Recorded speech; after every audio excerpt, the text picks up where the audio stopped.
Thank you, Bronwen, and thank you all for coming here this morning. And thank you to Chatham House for hosting and for your resolute commitment to dialogue on this issue, an issue that so many people recoil from out of despair, a despair that in the last 3 weeks has arguably reached new depths. Indeed, anyone who has followed this closely and seen images that can never be unseen, tiny bodies wrapped in bundles in Israel and Gaza, mothers and fathers shattered by the ultimate grief, the innocent dead, Israeli, Palestinian, Muslim, Jew. It's a tragedy where the facts on the ground are changing by the minute, but where the consequences will last for decades and the trauma might never fade. A crisis where the search for solutions is shrouded not just by the fog of war, but by an ever-darkening cloud of misinformation. But nonetheless, we must do what we can, and we must explain what we do. Democratic accountability matters, particularly in light of the rising temperature on British streets. Our efforts must respond to the two immediate tragedies. To the 7th of October, the biggest slaughter of Jews, and that is why they were killed, do not doubt that, since the Holocaust. Men, women, children, babies, murdered, mutilated, and tortured by the terrorists of Hamas. Over 200 hostages, including British citizens, taken back into Gaza. Make no mistake, this is terrorism on a scale and brutality that few countries have ever experienced, certainly not this one. And that is an immutable fact that must drive our response to these events. As must the humanitarian catastrophe in Gaza, which again plays out on a previously unimaginable scale. Thousands of innocent Palestinians dead, displaced, desperate for food and water, reduced to drinking contaminated filth, hiding out in hospitals for shelter, whilst in those same buildings, babies lie in incubators that could turn off at any moment. At every stage during this crisis, my approach has been driven by the need to respond to both these tragedies, to stand by the right to self-defense of any nation which suffers terrorism on this scale, alongside the basic human rights of innocent Palestinians caught once again in the crossfire. To focus at every stage on the practical steps that might make a material difference on the ground. In the short term, on the humanitarian conditions in Gaza and the efforts by Israel to rescue her hostages. But in the future, also to the hope that I know still burns brightly for those who want peace. The two-state solution, an Israel where every citizen enjoys the security they need, and a viable Palestinian state where the Palestinian people and their children enjoy the freedoms and opportunities that we all take for granted. And that is why, while I understand calls for a ceasefire at this stage, I do not believe that it is the correct position now, for two reasons. One, because a ceasefire always freezes any conflict in the state where it currently lies. And as we speak, that would leave Hamas with the infrastructure and the capability to carry out the sort of attack we saw on October the 7th. Attacks that are still ongoing hostages who should be released still held. Hamas would be emboldened and start preparing for future violence immediately.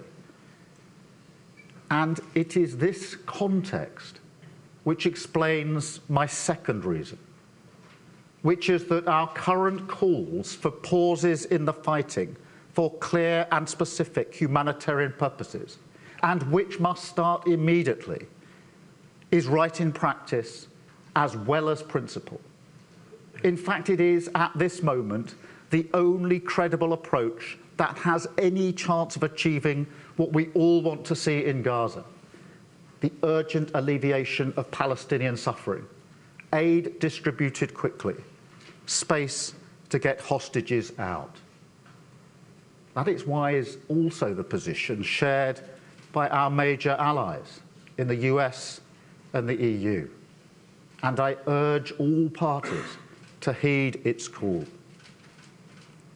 Over time, the facts on the ground will inevitably change in relation to both hostages being rescued and Hamas's capability to carry out attacks like we saw on October the 7th.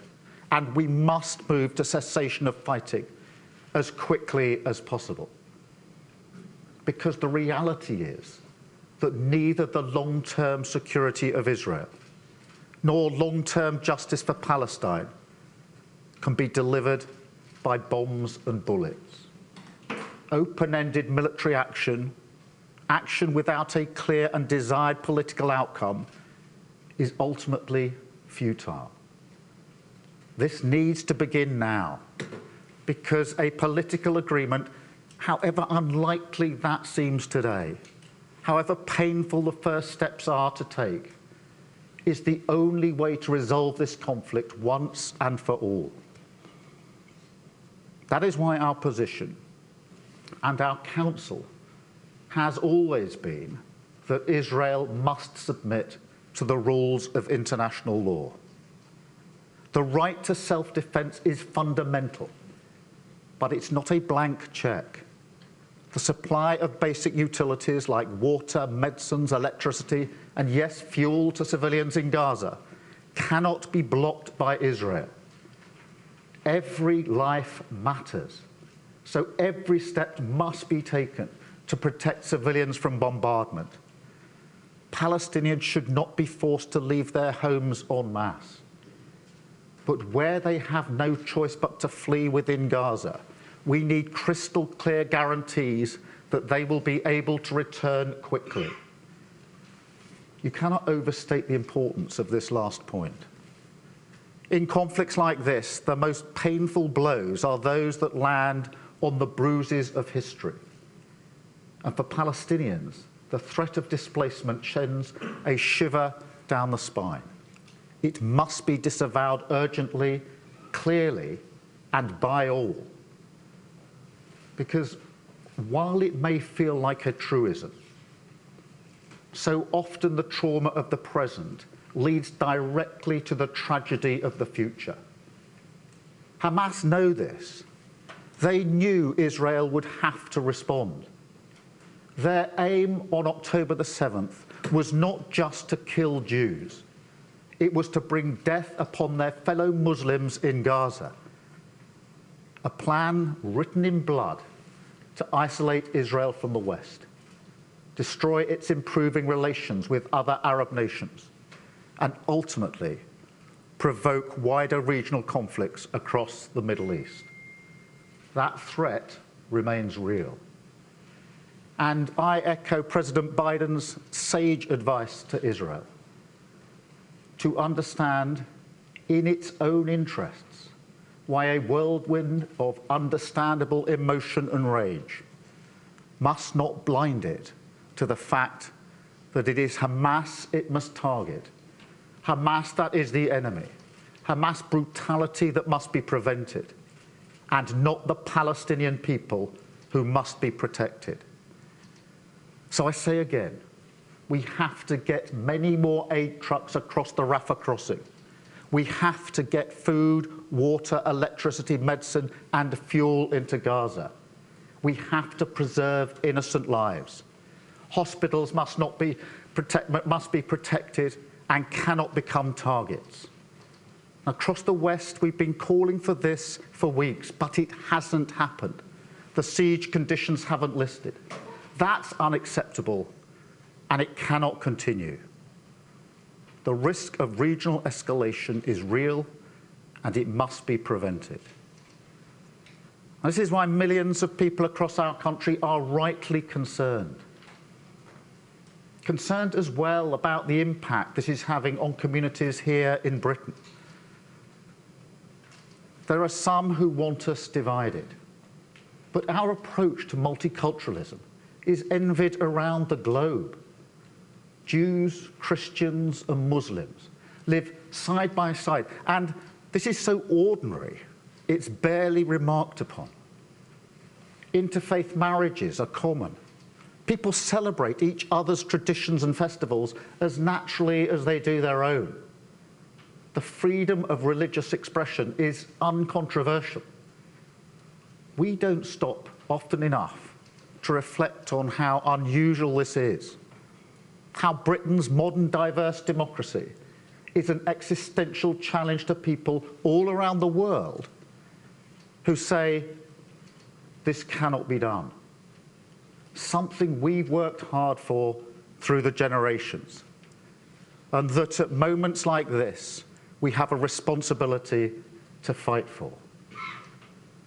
We cannot have a Britain where Jewish businesses are attacked, Jewish schools marked with red paint, Jewish families hiding who they are. We cannot have a Britain where Muslim women feel scared to take public transport, mosques are attacked, Palestinian restaurants receive death threats. No, this isn't our Britain. And in the Labour Party, we will have to reach out to communities under pressure and show them the respect and empathy they deserve as a fundamental British right. But ultimately, the gravest ramifications of failure will, of course, be felt in the Middle East itself. For too long, the international community has put the Israeli-Palestinian conflict into the too difficult box. There's no recent equivalent of anything like the concerted push for peace we saw in the 1990s and the early 2000s. No, what has happened is we have continually paid lip service to a two-state solution because it's easier, convenient perhaps, to look away from Gaza, knowing it is controlled by those who want to kill Jews and wipe Israel off the map. To look away from Israel, knowing people live without the security which they deserve. To look away from the West Bank, knowing more settlements are being built against international law. Now, I don't say any of this to start a new round of arguments or hand-wringing. Instead, this must be a time for a new resolve, a renewed push from all parties to find a way to peace. It will mean engaging with our Arab partners, working urgently on viable plans for a Palestine free from the terrorism of Hamas. It will mean engaging with Israel, seeking to address its security concerns in the future, but showing clearly that the settlement building is unacceptable, unlawful, and has to stop. The Palestinian people need to know there is a genuine will and determination from Israel, from Arab states, from the West, to finally address their plight in deeds as well as words. Because the Palestinian claim to statehood is not in the gift of a neighbour. It is inalienable right of the Palestinian people and the clear logic of any call for a two-state solution. So my Labour Party will fight for that cause. We will work with international partners towards the recognition of a Palestinian state as part of a negotiated, just and lasting peace. Because even in the darkest days, in fact, especially in the darkest days, we have to keep alive the light of peace.